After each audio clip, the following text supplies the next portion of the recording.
lobiko nanga mwana etangamaki utakala na bilembo ya mobeko lelo yo ekokisami namoni lobiko nanga mwana etangamaki utakala na bilembo ya mobeko lelo yo ekokisami. Shalom peuple de Dieu, que la grâce et la paix de Jésus-Christ vous soient multipliées partout où vous êtes. Nous sommes heureux de vous retrouver une fois encore dans ce nouveau numéro de Trône de Salomon, une émission dédiée à répondre aux multiples questions qu'ont les enfants de Dieu à travers le monde et des questions d'actualité, comment aider le peuple de Dieu à rester dans la droiture sur ces chemins royaux que nous avons ici sur terre. Et en face de moi, je ne suis pas seul, je reçois le ministre de Dieu, le pasteur Ézéchiel Lokango, qui est avec nous ici. Bonsoir pasteur. Bonsoir mon frère bien-aimé. C'est pour nous une joie de vous recevoir encore dans cette émission. Merci, je suis content d'être présent dans cette émission pour l'édification de plusieurs qui nous suivront à travers cette émission. Que Dieu vous bénisse abondamment. Merci beaucoup, pasteur. Et comme je le disais, c'est pour une deuxième fois que nous sommes ici avec le pasteur. L'autre fois, le pasteur a introduit le sujet. Qu'est-ce que l'Église? Le pasteur a défini si c'était quoi l'Église. Et nous avions eu tellement de questions que nous avons demandé au pasteur de revenir pour la seconde fois.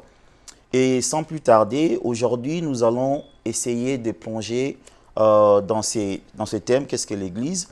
Et la question que nous avons aujourd'hui, pasteur, c'est à savoir comment est-ce que un frère ou une sœur peut reconnaître la vraie Église dans beaucoup de circonstances. Il y a de ceux qui n'ont pas là où prier, ils veulent aller là où ils peuvent recevoir la vie éternelle. Et il y a d'autres aussi qui prient déjà quelque part, mais parfois se posent la question, suis-je vraiment dans le vrai? Comme aussi c'est arrivé à l'apôtre Paul. Il s'est posé la question, suis-je dans le vrai chemin? Alors, pasteur, comment pouvez-vous aider le peuple de Dieu avec cette question? Merci pour cette question si importante qui m'est posée, de savoir comment reconnaître la bonne Église. Comme j'ai dit dans l'émission précédente, on reconnaît une bonne Église quand elle est attachée à l'enseignement des apôtres. Et je pense avoir donné une écriture de Jean chapitre 17, le verset 20. Si vous vous souvenez encore. Et si on peut lire l'écriture à question pour rafraîchir la mémoire de plusieurs personnes qui sont en train de nous suivre. Oui, je peux aider avec la lecture, pasteur. Oui, pas de problème, merci. Jean chapitre 17, le verset 20. 17, le verset 20. Et je lis au nom de Jésus. Amen. Ce n'est pas pour eux seulement que je prie, mais encore pour ceux qui croiront en moi par leur parole, afin que tous soient un, comme toi, Père, tu es en moi, et comme je suis en toi, afin qu'eux aussi soient un en nous. Merci mon bien-aimé. Je pense que, d'après la pensée de cette écriture, je ne prie pas seulement pour eux. Et sont les apôtres. Donc Jésus-Christ ne prie pas seulement pour les apôtres, mais il prie également pour ceux-là qui attendront la parole de Jésus-Christ à travers les apôtres. Raison pour laquelle j'ai dit, on reconnaît la bonne Église, la vraie Église, quand elle est attachée à l'enseignement des apôtres. Or, l'enseignement des apôtres n'est autre chose que la parole de Jésus-Christ. Donc, c'est pourquoi Jésus-Christ, en commençant son ministère, pendant qu'il était encore sur la terre, il a travaillé avec les apôtres. Parfois, nous nous posons des questions. Mais pourquoi Jésus-Christ devait travailler avec les apôtres? Oh, pasteur, est-ce qu'il y a une raison particulière à cela? Certainement, oui. Il y a une raison. Ce n'est pas pour rien que Jésus-Christ, en commençant son ministère, il a travaillé avec les apôtres. C'est parce qu'il était question de restaurer les fondements qui a été renversé.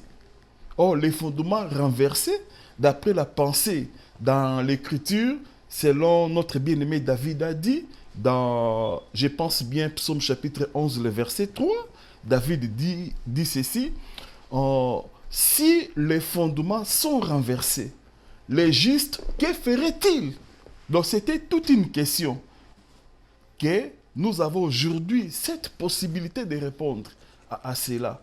Donc les fondements au pluriel qui ont été renversés, les fondements question, il s'agit d'Adam et Ève. Donc Adam et Ève étaient aussi considérés comme étant les fondements par rapport à la progéniture. Donc par rapport à la progéniture, Adam et Ève étaient considérés comme les fondements.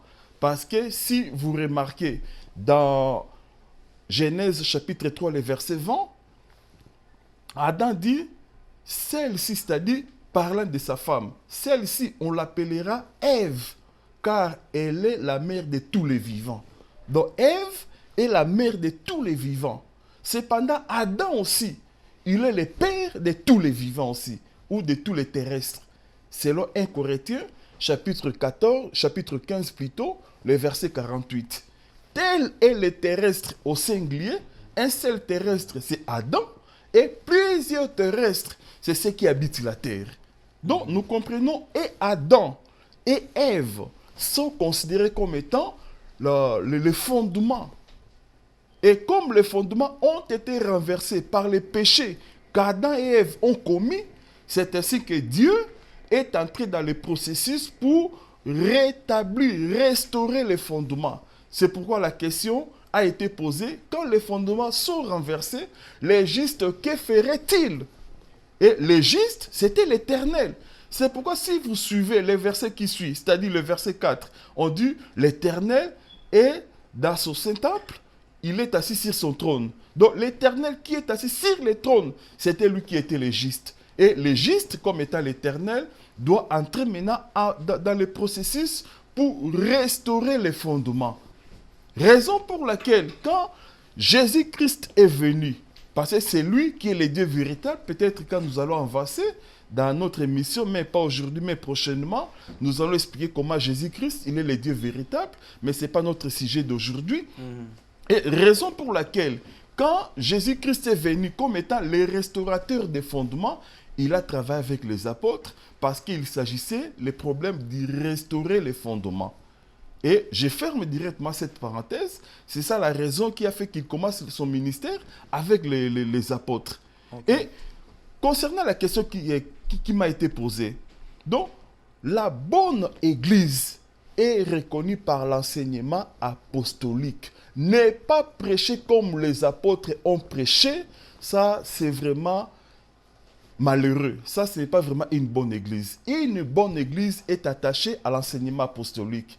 Maintenant, quand nous disons l'enseignement apostolique, comment est composé cet enseignement apostolique? Comment les apôtres ont prêché? Oh, les apôtres, dans leur manière de prêcher, si nous pouvons lire avec votre permission, oui. Dans le livre des Actes, chapitre 2. Nous allons lire dans le livre des Actes. Chapitre 2. Les Actes des Apôtres. Et si vous commencez directement au verset 28. Mais à la maison, je recommande à nos bien-aimés de lire tous les chapitres 2. Mais ici, nous prenons seulement quelques versets à cause du temps. Acte 2, oui. Chapitre 28. Oui. Tu m'as fait connaître le sentier de la vie, c'est ça le verset? Et continuez, oui. Ok. Tu m'as fait connaître le sentier de la vie. Tu me rempliras de joie par ta présence. Hommes, frères, qu'il me soit permis de vous dire librement au sujet du patriarche David. Et pour faciliter même la compréhension, vous pouvez remonter même au verset 27. Pour faciliter encore la compréhension. Oui, je vais lire rapidement. Car tu n'abandonneras pas mon âme dans le séjour de mort. C'est David qui parle comme ça. Okay. Tu n'abandonneras pas mon âme dans le séjour des morts. Et tu ne permettras pas que ton sang voie la corruption. Très bien, continue la lecture. Tu m'as fait connaître les sentiers de la vie. Tu me rempliras de joie par ta présence. Homme frère, qu'il me soit permis de vous dire... S'il vous plaît, qui dit maintenant homme frère? C'est Pierre. C'est Pierre, oui, oui. Oui. Donc Pierre, en prêchant la parole, il a fait la référence à la parole de notre bien-aimé David. Vous comprenez? Donc, pendant qu'il prêchait, il voulait parler de Jésus-Christ. Mais pour parler de Jésus-Christ, il se réfère à la parole de notre bien-aimé David. Vous comprenez? Pour expliquer Jésus-Christ. Maintenant, il s'adresse maintenant à la foule. Il dit, homme frère. Continuez maintenant la lecture. Homme frère, qu'il me soit permis de vous dire librement au sujet du patriarche David, qu'il est mort. Ok. Et qu'il a été enseveli et que son sépulcre existe encore aujourd'hui parmi nous. Nous. Très bien. Donc c'est comme si Pierre est en train d'expliquer, même si David a dit qu'il ne verra pas la corruption, mais David, à question, est mort. Mais c'est comme si David s'est contredit. Et son sépulcre est au milieu de nous. C'est comme s'il est en train de se Contredire, pasteur, oui, oui. C'est pourquoi Pierre a continué avec sa prédication. Si vous continuez. Comme il était prophète. Très bien. Qui était prophète? C'est David. Okay. Comme David était prophète, continuez, oui. Et qu'il savait que Dieu lui avait promis avec serment de faire asseoir un de ceux descendants sur son trône. C'est la résurrection du Christ qu'il a prévu et annoncé. Merci. Comme David était prophète, il savait que Dieu va faire asseoir l'un de ses descendants sur son trône. Okay. Vous comprenez? Et Pierre explique qu'il s'agissait de la résurrection de Jésus-Christ. Donc, c'est que le descendant qui va vivre l'accomplissement parfait de cette écriture, le descendant en question, c'est Jésus-Christ. Qu'est-ce qui témoigne que ce descendant est Jésus-Christ? Luc, chapitre 1er, le verset 32, si vous lisez rapidement. Oui, oui. Nous pouvons lire le livre de Luc. Parce que pendant que nous prêchons, parce que prêcher, j'ai toujours dit, c'est une écriture qui soutient une autre écriture. Vous voyez? Donc, comme David, il était prophète, il savait que non, Dieu a prévu l'un de ses descendants sur son trône, c'est-à-dire sa postérité. Maintenant, Luc est en train d'expliquer maintenant qui est cette postérité. Okay. Vous avez dit... Luc chapitre 1er, le verset 32. Verset 32. Il sera grand et sera appelé... C'est-à-dire, qui sera grand, c'est le message de l'ange qu'il a apporté auprès de Marie. Vous voyez? Okay. Quand on parlait de la naissance de Jésus-Christ. Okay. Et vous continuez la lecture. Il sera grand. Oui. Et il sera appelé fils du Très-Haut. Très bien. Et le Seigneur Dieu lui donnera le trône de David. Le Seigneur Dieu lui donnera le trône de David. Son père. Son père. Vous voyez? Donc, Jésus-Christ, c'est lui la vraie postérité de David. Okay. Donc, si David a dit qu'il ne verra pas la corruption, en réalité, cette écriture s'est accomplie en Jésus-Christ. Vous voyez comment le bien-aimé Pierre est en train de prêcher. Donc, pour prêcher, il se réfère aux paroles des prophètes. Vous comprenez? Et cette manière de prêcher, Paul est venu peu après beaucoup d'années. Paul aussi prêche de la même manière. Si vous pouvez lire rapidement dans Actes chapitre 13, le verset 3. Je vais lire rapidement. Actes chapitre 13 à partir du verset 35, s'il vous plaît. 13, 35. Oui, 13, 35, oui. C'est pourquoi il est dit encore ailleurs. Oui, très bien. Écoutez très bien. Il est dit ailleurs. Tu ne permettras pas que ton sang voie la corruption. S'il vous plaît. En disant comme ça, c'est comme si... Oui, c'est la même chose. Oui, la même écriture que Pierre avait dit. Oui, oui. Or, l'écriture à question, c'est ça, Psaume chapitre 16. Vous voyez? Le prophète est en train de parler de Jésus-Christ. Je ne sais pas si je me fais comprendre. Oui, pasteur, parce que quand je lis ici... Cette manière de prêcher est conforme. Donc, Pierre ainsi que Paul ont prêché de la même manière. C'est pourquoi la meilleure façon de prêcher l'enseignement apostolique, c'est cette manière de prêcher, c'est d'aller consulter les prophètes et ramener cela au témoignage qui est Jésus-Christ. Et c'est cette manière, quand on prêche comme ça, c'est cet enseignement qui donnera le pardon du péché. Continuez la lecture, s'il vous plaît. La même lecture que nous venons de lire. La prédication de notre bien-aimé Paul. Ok, je descends au verset 36 maintenant. Or, David, après avoir servi en les son desseins temps- de Dieu, oui. Oui, oui. Parce qu'apparemment, vous avez déjà tout le... Ouais, j'ai lu beaucoup les Écritures. Hein. Oui, Oh, continuez. Oui, oui.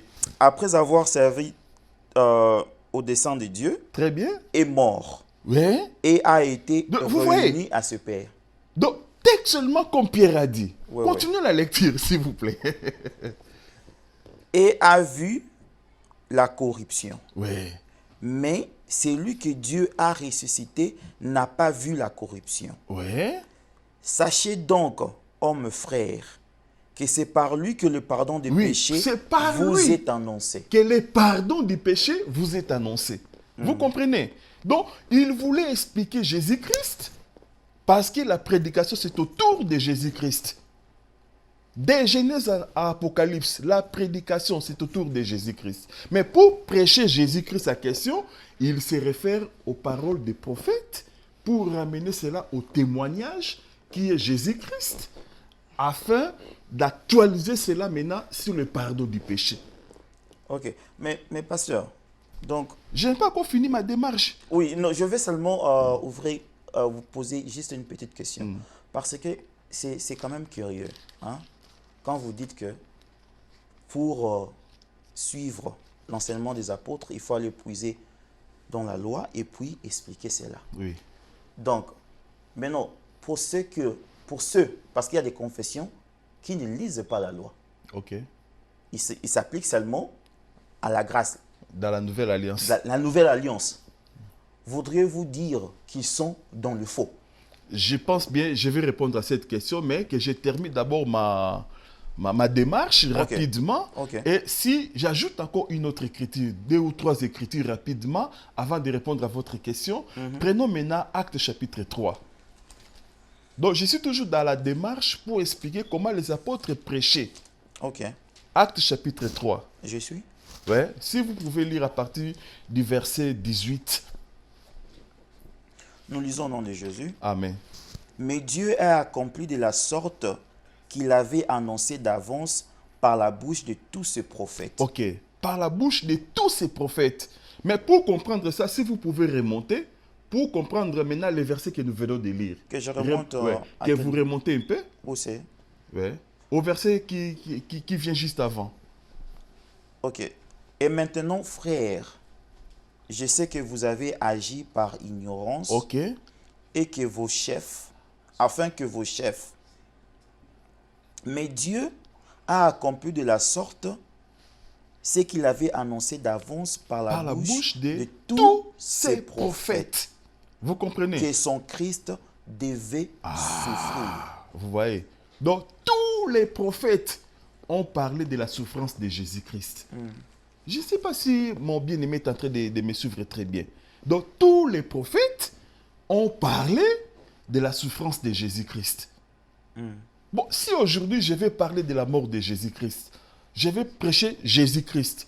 Mais il suffit d'aller consulter les prophètes, parce que les prophètes en question avaient amené l'esprit de Christ. Selon 1 Pierre chapitre 1er, si vous commencez à partir du verset 10. Donc les prophètes, ils avaient l'esprit de Jésus-Christ. Quoique Jésus-Christ n'était pas encore manifesté comme ça, mais l'esprit qui poussait les prophètes à prophétiser, c'était l'esprit de Christ. C'est pourquoi les prophètes en question ont vu la souffrance de Jésus-Christ et la gloire qui doit suivre cette souffrance. Ils ont vu la mort et la résurrection de notre Seigneur Jésus-Christ. Donc, si aujourd'hui, je vais parler de Jésus-Christ, parce que notre foi est fondée sur la mort et la résurrection de Jésus-Christ. Maintenant, pour parler de cela, je dois consulter les prophètes. Parce que Dieu a mis tout ce qui concerne notre salut, notre foi, sur les écrits. Entre parenthèses, est-ce que vous pouvez lire aussi Proverbe chapitre 20, le verset 22? Le livre de Proverbes. Chapitre 20, le verset 22. Je vais lire rapidement. Psaume, Proverbe.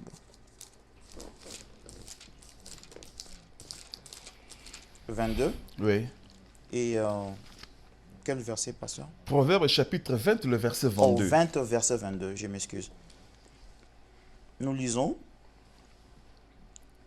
Ne dis pas, je rendrai le mal. Proverbe 20, le verset 22. Oui, je suis au Proverbe 20, le verset 22. Ne dis pas, je rendrai le mal, espère en l'Éternel et il te délivrera. Prenez Proverbe 22, le verset 20. 22, le verset 20. Oui. Ok. N'ai-je Très pas... bien, c'est ça l'écriture. Ok. Oui. N'ai-je pas déjà pour toi mis par écrit des conseils et des réflexions pour t'enseigner des choses sûres, de paroles vraies, Très bien. afin que tu répondes par de paroles vraies à celui qui t'envoie. N'ai-je pas mis par écrit? Je pense que c'est ça l'écriture, c'est ça la pensée. Oui, oui. N'ai-je pas mis par écrit Des conseils et des réflexions. des conseils de réflexion? Et puis, pour Pour t'enseigner des choses sûres. ouais, Dieu, pour nous enseigner des choses sûres et vraies, il a mis cela par écrit. Or, les écrits à question, ce sont les paroles des prophètes. Je pense que je me fais comprendre. Ce sont les paroles des prophètes. Donc, pour mieux prêcher, il faut aller vers les prophètes pour ramener cela au témoignage qui est Jésus-Christ. C'est pourquoi nous avons tous ce langage de dire, selon Ésaïe chapitre 8, le verset 20, à la loi et au témoignage. Si l'on ne parle pas ainsi, il n'y aura pas d'erreur. Donc la loi, c'est ce qui rassemble tous les prophètes. Et les témoignages, c'est ça l'accomplissement en Jésus-Christ. Si l'on ne parle pas ainsi, il n'y aura pas de l'aurore. Donc pour qu'il y ait de l'aurore, il faut qu'il y ait la loi et les témoignages. C'est ainsi que Paul aussi, dans Actes chapitre 20, je pense bien chapitre 28, au verset 22, l'apôtre Paul, il est écrit ceci, il démontrait par plusieurs écritures ce qui concernait Jésus-Christ.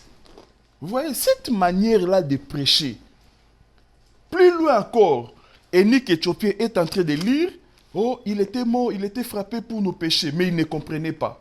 Maintenant, quand Philippe s'approcha du char, lui posa la question, comprends-tu ce que tu es en train de lire? Il dit, non, je n'ai personne pour m'expliquer, afin que je puisse comprendre ce que je suis en train de lire. Donc, il lisait en Ésaïe chapitre 53, mais il ne comprenait pas cela.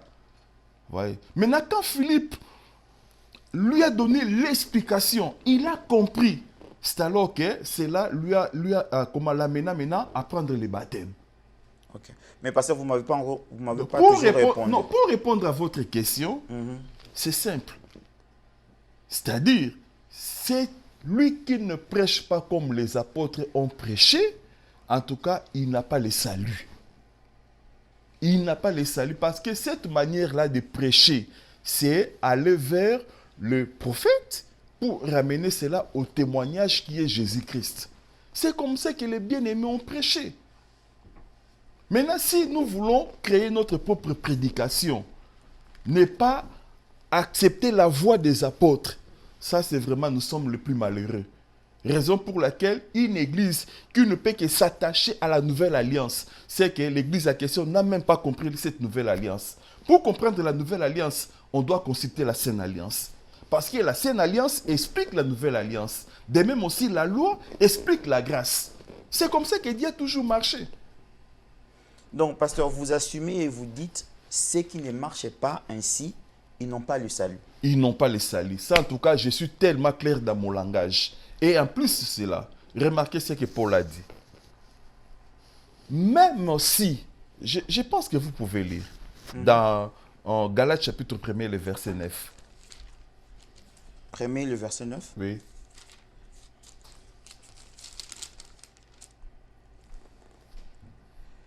Nous l'avons dit précédemment, et je le répète à cette heure. Oui.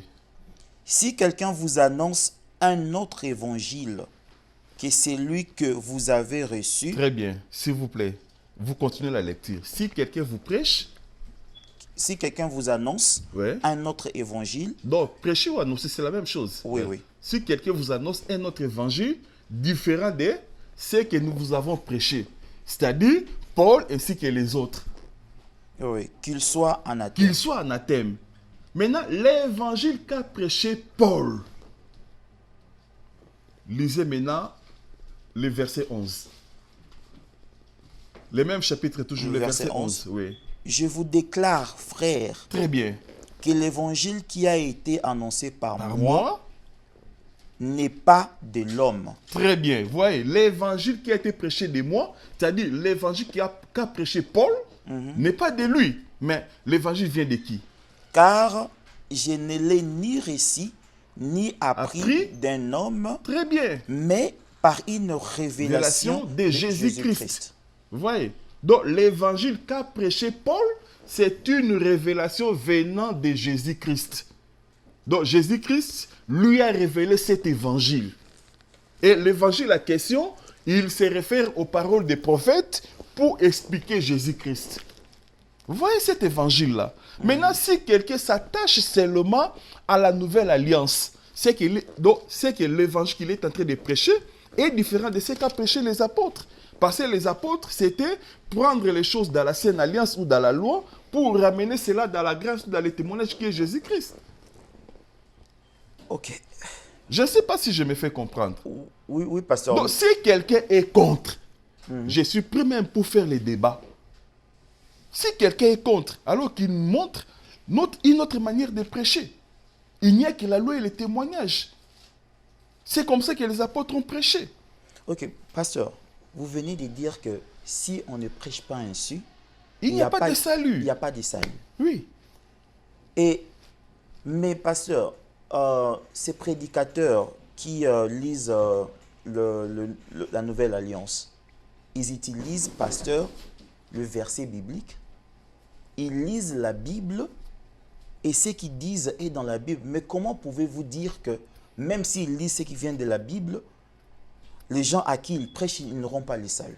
Donc, c'est-à-dire, si quelqu'un ne s'attache qu'à la nouvelle alliance, il ne croit pas à la Sainte Alliance, une telle personne n'a pas compris même le salut. Donc, c'est-à-dire, je peux me réveiller un bon matin, je prends une exhortation dans le livre d'Éphésiens. Ça, en cela, je n'ai pas péché. Mais si quelqu'un refuse les écrits de la Sainte Alliance, pour lui prêcher, c'est seulement se focaliser sur la nouvelle alliance. La Sainte Alliance n'a plus d'importance. C'est à ces gens-là que moi je m'adresse. C'est-à-dire boycotter la loi, boycotter la Sainte Alliance. Se focaliser seulement sur la nouvelle alliance. Or, notre salut a été révélé dans la grâce. Mais cette grâce était cachée dans la loi. Tu ne peux pas expliquer la grâce sans consulter la loi. Raison pour laquelle Samson a dit ceci, après avoir tué les lions, et 3 jours après, il a remarqué dans le corps des lions, les lions morts, il a retrouvé les miels. Et il a formulé un énigme en disant, du fort est sorti les doux. Or, du faux, les faux, c'est les lions. Du lion est sorti le miel. Le miel est comme étant la grâce, quelque chose qui est douce. Or, les lions, c'est ça même la caractéristique de la loi. Quand Dieu est descendu sur la montagne de Sinaï, quand il parlait, quand il donnait la loi, c'était comme du rugissement du lion. C'était du tonnerre. C'est ça la caractéristique de la loi. Une voix qui rugissait. Mais tandis que la grâce est comparable à une voix douce. Vous comprenez? Maintenant, pour comprendre la grâce, il faut consulter la loi. Raison pour laquelle, vous allez remarquer, toute la Bible se résume par la loi et la grâce. Et comme il y a la loi et la grâce, il y a aussi deux messagers ou deux prophètes. Jean chapitre 1er, le verset 17, le premier prophète, il a dit ceci, la loi est venue par Moïse. Donc Moïse était comme le messager de la première alliance. Et le message qu'il a apporté, c'était la loi. Et tous les restes des prophètes sont inclus dans Moïse. De même aussi, la grâce et la vérité sont venus par Jésus-Christ.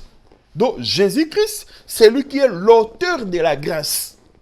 Maintenant, cette grâce qui est venue par Jésus-Christ ainsi que la vérité, c'est Jésus-Christ qui est comme étant le messager.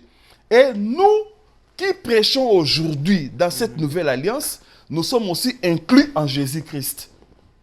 Raison pour laquelle celui qui croit dans les écrits de Moïse, automatiquement doit croire en Jésus-Christ. Parce que Moïse, quand il a fixé les regards, il a dit, Dieu suscitera 10 000 de vous, un prophète comme moi. Donc, il n'a pas vu un autre prophète. Donc, le prophète majeur que Moïse a vu dans le futur, il n'a vu que Jésus-Christ. Ok. C'est pourquoi cette écriture va intéresser beaucoup de gens. Laquelle, pasteur? Jean chapitre 5, le verset 45. Jean, Chapitre comme 5. ça va intéresser, il serait intéressant que nous puissions aussi lire. Oui. Jean, Jean chapitre 5, le verset 45. 5, le verset 45. Je lis. Ok. Ne pensez pas que moi, je vous accuserai devant le Père. C'est lui qui parle comme ça, c'est Jésus-Christ. Ok. C'est lui qui vous accuse, c'est Moïse, Oui. Continuez. en qui vous avez mis votre espérance. Très bien. Continuez encore la lecture. Car si vous croyez Très bien. Moïse, Si vous croyez Moïse, Moïse, en réalité, croire à Moïse, c'est-à-dire croire à ses écrits, oui, en la loi, à sa parole, qui est la loi. Très bien. Hein? vous me croirez aussi, Très bien. parce que il a écrit de Le moi. débat est clos. Parce que Moïse a écrit de moi, à mon sujet. Le débat est clos. Donc la loi parlait de Jésus. Parlez de Jésus-Christ. Maintenant, quelqu'un qui se lève un bon matin, il dit pour lui, non, il ne croit qu'à la nouvelle alliance, il ne croit seulement à partir de Matthieu, selon eux, parce que la nouvelle alliance commence dans les livres de Matthieu. Mais pour nous, nous savons que la nouvelle alliance commence par la mort de Jésus-Christ. Ça, c'est encore un autre sujet, peut-être nous allons revenir un jour. Oui. Pasteur, c'est vraiment très intéressant et très profond ce que vous dites. Mais puisque nous parlons, nous voulons aider le frère et le sœur à reconnaître là où il y a la vraie église. Je sais que vous avez encore à dire, je ne sais pas si vous avez fini votre idée, mais j'aimerais vous poser une question par rapport à l'actualité aujourd'hui, par rapport à ce qui se passe. Oui. Aujourd'hui, les gens sont plus s'emportent avec la prospérité, pasteur, le message de la prospérité et le bien matériel. C'est-à-dire que lorsque vous ouvrez les téléviseurs, les écrans, le message, tout le monde prêche sur la prospérité. Donc tout le monde en parle. Oui. Tout le monde en parle. Vous serez bénis, vous aurez des richesses, vous serez ceci, vous serez cela, pasteur. Mais que pensez-vous de cette prédication et comment pouvez-vous conseiller ou prêcher les frères et sœurs à être prudents avec ce message? Donc, c'est-à-dire, si j'ai bien compris, vous voulez me poser la question de savoir le message de la prospérité. Donc, prêcher autour de la prospérité, est-ce que c'est aussi en rapport avec l'enseignement apostolique? Dans un autre langage. Oui, apostolique. Et si cela est fondé dans la doctrine de notre Seigneur Jésus-Christ. Et est-ce que cela peut aussi faire partie d'une vraie église, la prospérité, pasteur? Donc, c'est-à-dire, moi d'emblée, j'ai dit ceci. Je suis pour la prospérité. Je crois à la prospérité. Ne pas croire à la prospérité, ça c'est former votre propre doctrine. Comme je venais de dire, à la loi et au témoignage, si l'on ne parle pas ainsi, il n'y aura pas de l'aurore. C'est qu'il faut rentrer d'abord dans la loi. Est-ce que dans la loi, on parle aussi de la prospérité pour amener cela au témoignage? Donc ça doit se passer à la loi et au Bien sûr, témoignage. c'est ça notre évangile. C'est ça notre évangile. Ne pas prêcher comme les apôtres. Je vous dis, cela ne servira à rien. Ça, je profite et je regarde directement la caméra pour demander à tous mes bien-aimés pasteurs, vous qui prêchez comme moi, prêchez comme les apôtres ont prêché. Je crois au message de la prospérité. Elle est biblique.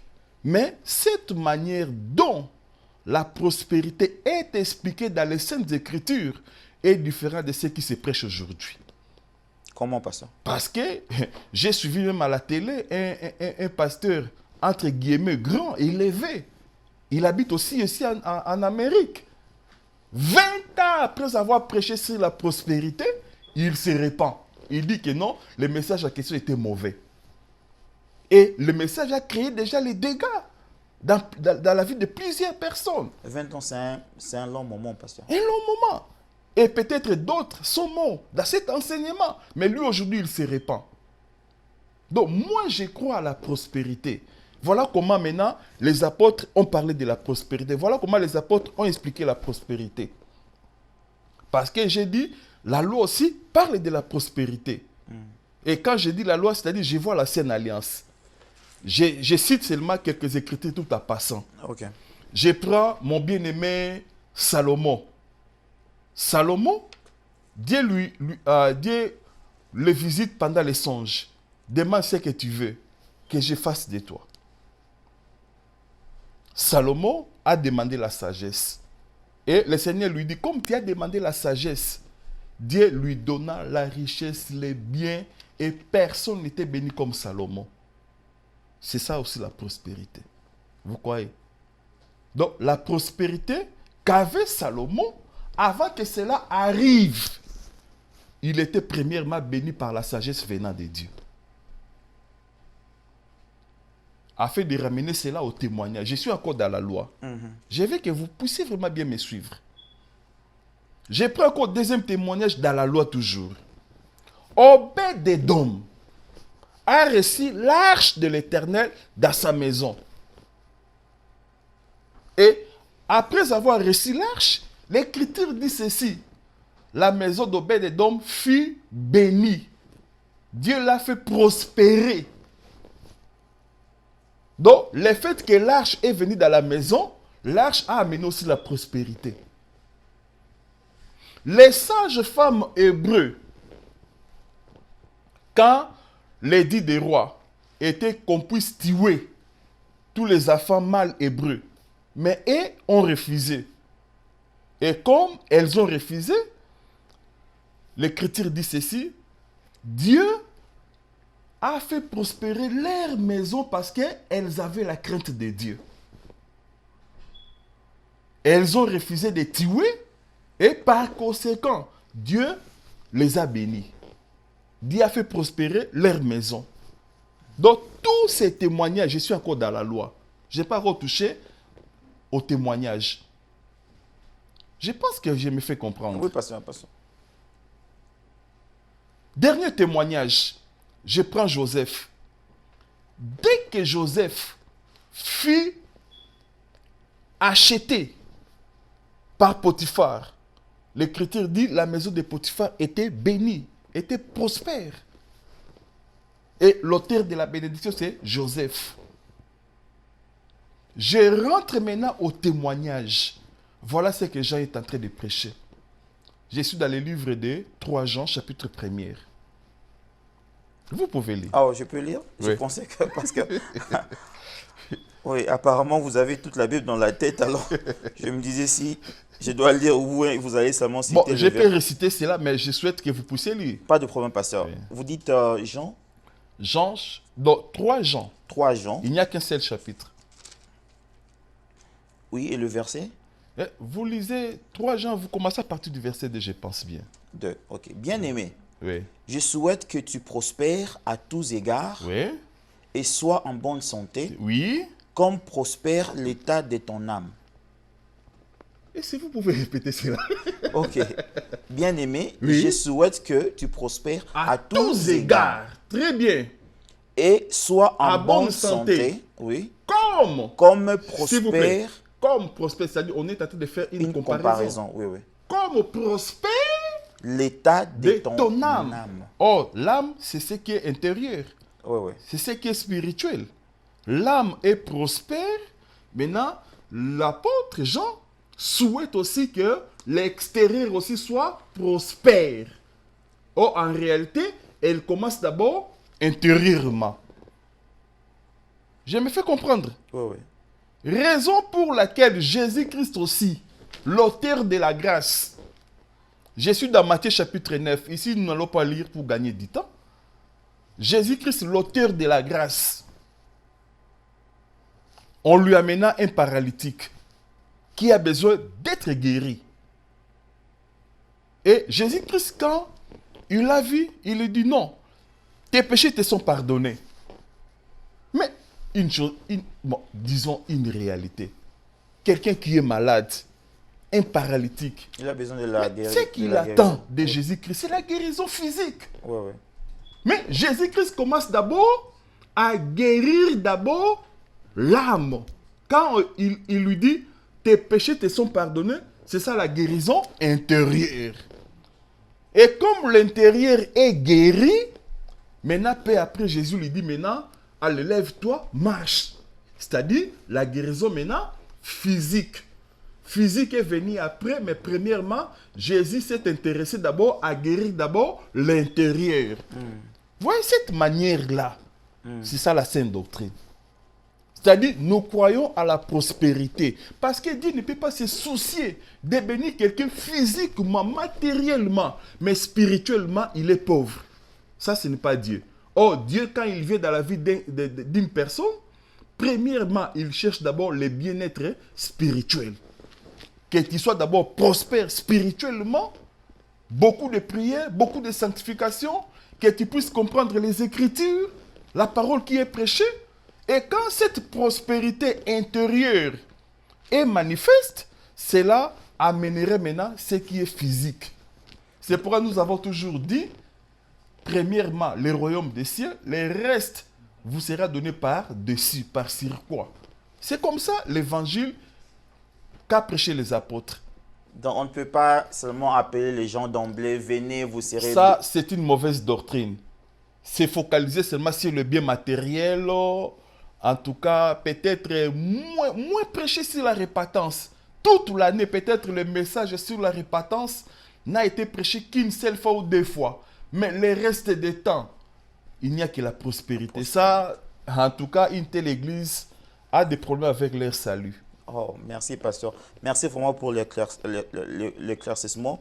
Et j'aimerais ajouter un autre point, pasteur. C'est aussi un point qui m'a été donné de pouvoir en parler. J'aimerais un peu toucher le point de miracles et de prophéties, pasteur. Et il y a aujourd'hui un langage qui s'est dit, hein, dans le langage courant. Vous voyez un homme de Dieu s'avancer devant vous et vous dire « Dieu m'a dit ». Et il commence à prophétiser. Et cela attire des foules, pasteur. Parce que nous vivons, la peur de l'homme, c'est vivre l'inconnu. Mais quand vous voyez une personne qui s'approche et qui vous dit ce qui arrivera demain, qui vous fait des miracles, cela attire, pasteur. Mais avec votre regard, avec votre enseignement, comment jugez-vous aujourd'hui les miracles et les prophéties? Bon, d'abord, je ne dis pas selon mon enseignement, parce que l'enseignement ne vient pas de moi. Oh, merci, pasteur. C'est que moi, je suis en train de prêcher, m'a été légué par les apôtres. Donc, et les apôtres aussi ont reçu de Jésus-Christ. D'où l'enseignement vient de Jésus-Christ. Moi, je ne suis qu'un simple instrument que Dieu est en train d'utiliser pour véhiculer le message du Seigneur. Merci, pasteur. Selon l'enseignement de Jésus. Selon l'enseignement de Jésus-Christ ou la sainte doctrine, selon l'enseignement qu'a prêché les apôtres, alors, vous voulez savoir à propos des miracles. Qu'est dit la sainte doctrine à propos des miracles? Je suis pour les miracles. Comme j'ai toujours dit à la loi au témoignage, j'amène aussi les problèmes des miracles et de la prophétie dans cette optique-là. À la loi, est-ce que la loi parlait aussi des miracles? Est-ce que dans la loi, ils ont vécu aussi les miracles? pour amener cela au témoignage par rapport à la vie des apôtres aussi. Et nous qui sommes venus peu après. L'écriture n'est pas contre le miracle, non plus contre la prophétie. Ne pas accepter le miracle d'une manière physique. Ne pas croire à la prophétie d'une manière inspirée venant de Dieu. Ça, c'est former votre propre doctrine. Nous croyons au miracle, nous croyons à la prophétie. Mais les grands problèmes, la manière dont le miracle ainsi que la prophétie sont prêchés, c'est contre la doctrine de Jésus-Christ. Donc tout repose dans la manière. Oui, bien sûr, dans la manière. Vous allez remarquer, le bien-aimé Moïse dit ceci. Je suis dans le livre de Deutéronome chapitre 13. Si quelqu'un s'élève, un songeur ou un homme, vous donne les prophéties, le message, et que le message s'accomplisse, peu après, il vous dit, allez vers les autres dieux, que vos pères n'ont pas servi, une telle personne, ne les croyez pas. C'est ce que Moïse est en train de dire. Bien que les signes se sont accomplis. Bien que les signes se sont accomplis, les choses qu'elle a dites sont vraies. Mais s'il vous présente un autre Dieu différent du véritable, ne les croyez pas. Et c'est cet esprit-là qui est en train d'agir aujourd'hui. Donc, on veut seulement nous présenter la prophétie, on veut seulement nous présenter le miracle, mais derrière cette prophétie, derrière ces miracles-là, quel est l'esprit qui est en train d'agir? C'est ça le grand problème. Pour gagner du temps, je vais vraiment utiliser mon temps. Oui, parce que nous n'avons plus assez de temps, pasteur. Ouais. Oui, oui. Si vous pouvez lire rapidement des Thessaloniciens, chapitre 2.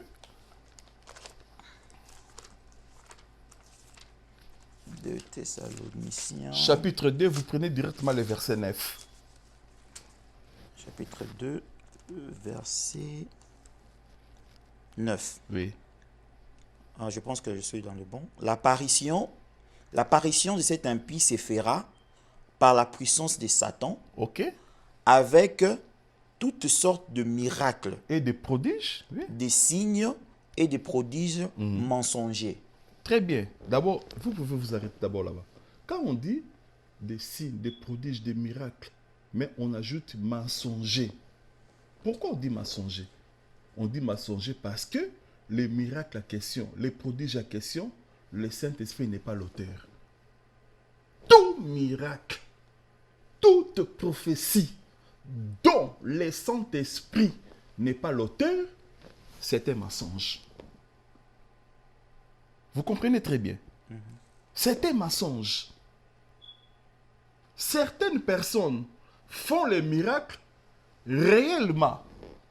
Ça peut être un miracle venant de Dieu, il a reçu réellement les dons, mais comme il n'a pas voulu être encadré, être sous la conduite du ministère de la parole, il s'est égaré.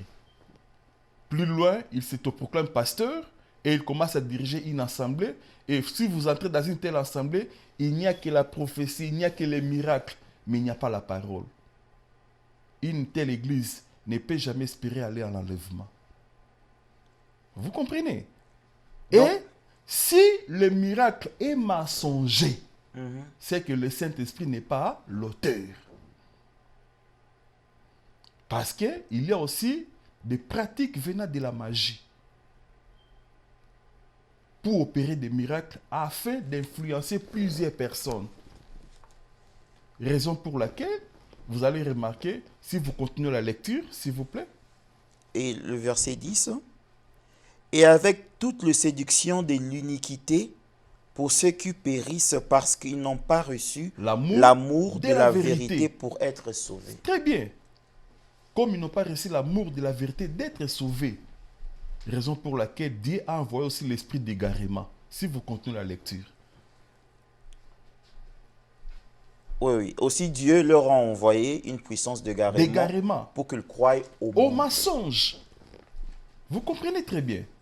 Donc, moi, je crois au miracle. Mais tout miracle qui ne présente pas d'abord la parole, premièrement, d'abord la parole vient et c'est cette parole qui doit amener les miracles. Mais aujourd'hui, c'est le contraire. Je prends le bien-aimé Paul. Peut-être que je vais terminer par là. Je prends le bien-aimé Paul. Je suis dans le livre des Actes, chapitre 14. Après avoir prêché la parole dans une ville qu'on appelait Lystre, ils ont prêché la parole avec Barnabas. Dieu s'est manifesté tellement avec beaucoup de puissance. Et l'Écriture dit, Pierre regardant, il y avait un boiteux. Des 2 pieds, il ne pouvait pas marcher. Il n'a jamais marché depuis sa naissance. Paul le regardant comme il avait la foi d'être guéri. Donc, c'est-à-dire, le boiteux en question a mis la confiance en la parole que Paul prêchait. Vous voyez? Donc, c'est cette parole qui a créé la foi. Et Paul, voyant maintenant cette foi, prie maintenant pour la personne afin que la personne soit guérie. Maintenant, si la parole n'est pas présentée, où je vais poser maintenant ma foi? Pour être guéri. Pour être guéri.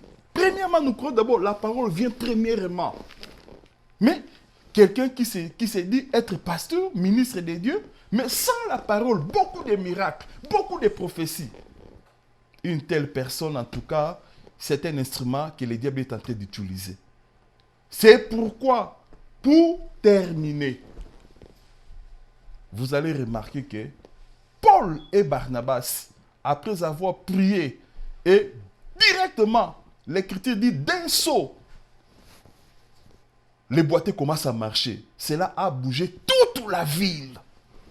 Je crois au miracle. Le miracle peut amener la conversion de plusieurs personnes qui sont incrédules.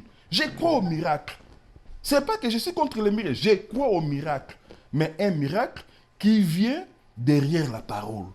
Amen, pasteur. Et après que le miracle soit manifesté, maintenant, les habitants de la ville ont pris maintenant les taureaux. Pourquoi? Parce qu'ils disaient non, non, non. Dieu, sous forme humaine, sont venus nous visiter. Donc, ils considéraient Paul et Barnabas comme étant des dieux minuscules, bien sûr. Et ils ont pris les sacrifices pour leur donner. Paul dit non, non, non. Ils ont déchiré les vêtements. Ils ont refusé les honneurs. Ils ont refusé la gloire. Ils ont refusé. Il dit non, non, non. C'est à Dieu toute la gloire. Nous sommes que des simples instruments que Dieu a utilisés. On ne sert pas Dieu de cette manière. Nous sommes des simples... Donc, ils ont refusé. Mais ramener cela dans notre temps. Si c'était dans notre temps. Cela serait une raison pour vraiment... Mais l'homme de Dieu va passer à la télé. Et ça sera un sujet de tous les jours. Pour faire comprendre comment, à la foule comme si le miracle s'est opéré par sa puissance. Vraiment, merci pasteur. Raison pour laquelle vous allez remarquer. Si vous pouvez citer, parce que nous sommes vraiment à la fin de l'émission. Oui, nous sommes à la fin. Joab. Joab, rapidement pasteur. Joab est arrivé dans une ville qu'on appelait Rabat, qui appartenait au fils d'Amon, après avoir combattu, et arrivé presque à la fin. Il dit non, non, si j'entre dans cette ville, on va m'acclamer. Je refuse la gloire. Il faut que cette gloire revienne à mon Seigneur David. Il faut appeler à David. David vient. J'ai déjà conquis toute la ville. Je veux que tu puisses entrer. Je refuse de recevoir toute la gloire. C'est écrit comme ça. Joab a refusé. Y a-t-il des hommes de Dieu d'aujourd'hui? Après que Dieu ait manifesté sa grâce, après avoir combattu, Dieu s'est manifesté dans des miracles. Les gens se sont repentis. Et ils veulent te glorifier. Tu dis non, non, non, non, non. En tout cas, je n'étais qu'un simple instrument. Toute la gloire revient au véritable David qui est Jésus-Christ. Est-ce que les hommes d'aujourd'hui peuvent le faire? C'est la raison pour laquelle les apôtres l'ont fait. Pourquoi? Parce qu'ils étaient dans la saine doctrine. Donc la saine doctrine, remet la gloire à Dieu. C'est ça la saine doctrine. N'est pas recevoir la gloire de Dieu et laisser la gloire à Dieu. Et nous sommes que des simples instruments. Même si Dieu a fait de grandes choses, je vais refuser la gloire. Je dis non, non, non. La gloire appartient à Dieu. C'est pourquoi aujourd'hui, vous allez remarquer, les hommes de Dieu commencent à suer leurs chaussures. On commence à les glorifier. Pour saluer l'homme de Dieu, il faut s'agenouiller. ce sont des choses contre la vraie doctrine. Et c'est pourquoi nous allons nous insurger contre toutes ces choses. Merci, pasteur. Même au prix de notre vie. Oh, waouh! C'est vraiment fort et merci, pasteur. Je sens en vous, il y a vraiment quelque chose qui est en train de bouillir. J'aimerais que nous puissions rester ici, mais la régie me dit que nous avons épuisé notre temps. Nous devons nous quitter. Mais je profite de cette occasion de vous lancer une autre invitation pour revenir ici parce que j'ai encore beaucoup de questions, mais nous n'avons pas assez de temps. Je vous invite de repasser. Et si vous avez un petit mot de la fin rapidement. Ouais, merci, je suis toujours disponible. Si vous me rappelez encore pour la continuité de l'émission, en tout cas, je serai toujours disponible. Je profite de l'occasion pour saluer tous les bien-aimés qui auront plutôt la possibilité de nous suivre à travers cette émission. En tout cas, cette émission est pour vous. J'aimerais que vous puissiez suivre et inviter beaucoup de gens. C'est pour votre édification. Peut-être nos langages étaient un peu durs, mais veuillez nous supporter. En tout cas, c'est pour cela que Dieu nous a établis pour sonner, sonner la sonnette alarme afin d'avertir plusieurs personnes qui vont dans les chemins d'égarement. Voilà, que Dieu vous bénisse une fois de plus, mon bien-aimé Ricky. Merci, pasteur, et je vous bénis d'avoir été parmi nous. Et c'est à ces mots que nous mettons une virgule à ces numéros d'aujourd'hui du trône de Salomon. Et j'en profite pour aussi lancer cet appel à tous les spectateurs, vous qui nous suivez à travers les réseaux sociaux, de pouvoir souscrire, de pouvoir partager ces vidéos, de pouvoir appeler de frères et sœurs pour avoir part dans ce que nous faisons, parce que nous ne le faisons pas pour la richesse matérielle qui passera, mais pour la vie éternelle. Pour la vie éternelle. Et si vous avez des suggestions, si vous avez des questions, n'hésitez pas de nous écrire, de nous envoyer vos suggestions à cet email qui s'affiche au bas de l'écran. Mais pour le moment, je vous prends congé. Je vous dis que le shalom soit dans vos maisons, partout où vous êtes. Au revoir et à la prochaine.